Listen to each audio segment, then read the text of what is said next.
2-ton unit here that just was a mess. 410A unit. We're gonna flush it with RX11 just in case. It had a suction filter on it. Homeowner says it's been moved.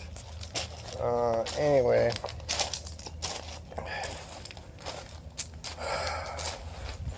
gotta add on to that line set, and I'm gonna flush it.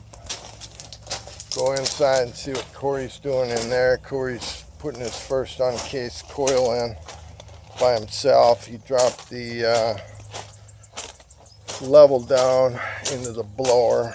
He's pulling the blower right now. Okay.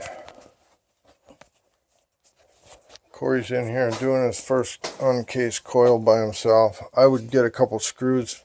Okay, number one, always put these on top of the back so the back rail holds up the side rails. Oh, okay, so move them? No, even if I was doing that, I'd put a screw. So put a screw right there and hold that to that. Okay. And same thing over here.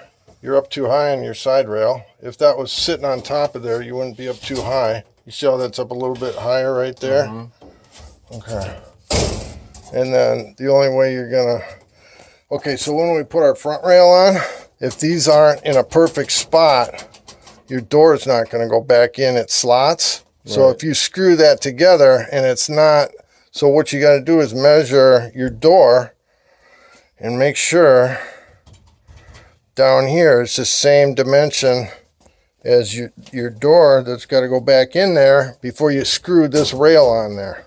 Okay. Okay, and the only way, you're way too high on the right, I can see that. Yeah. So before I'd screw the left, I would put my front rail on here and get a level on it. And or should I fix that or wait? Cory's got his holes lined up here. We're just going to try and make that one work. Have to patch that one and that one. There's our drain holes and suction line. Coils in there, pitched properly to the drain. And drag that little guy way up there. Make sure these guys aren't where they're going to rub on anything because they'll wear a hole through each other. And that looks good. He's got these concrete blocks buried here. I'm not going to dig them out. I'd end up with a big hole. It's pitched way the wrong way towards the house. So I will just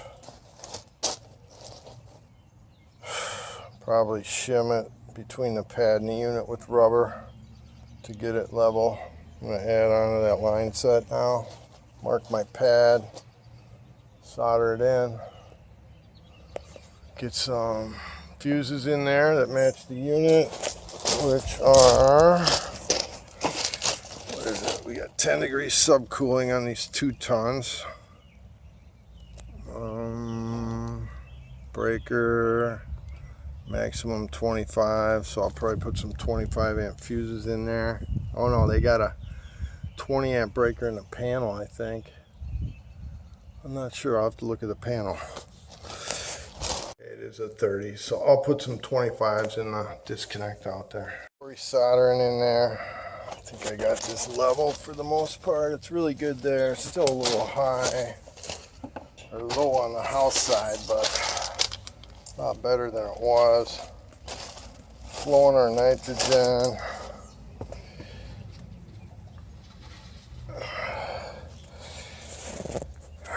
Almost wired up here. I'm just zip tying. I'm going to get some foam tape so this electric is not rubbing up against my liquid line here.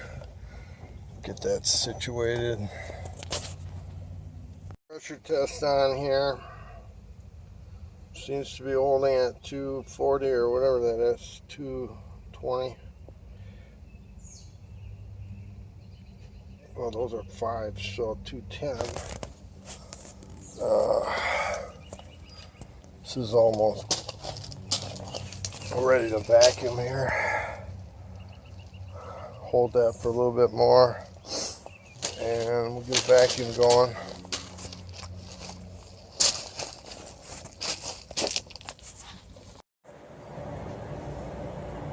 Yep, Cory put this coil on.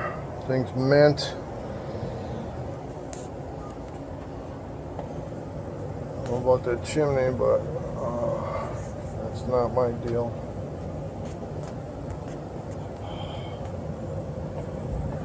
Some gum's falling in that hole.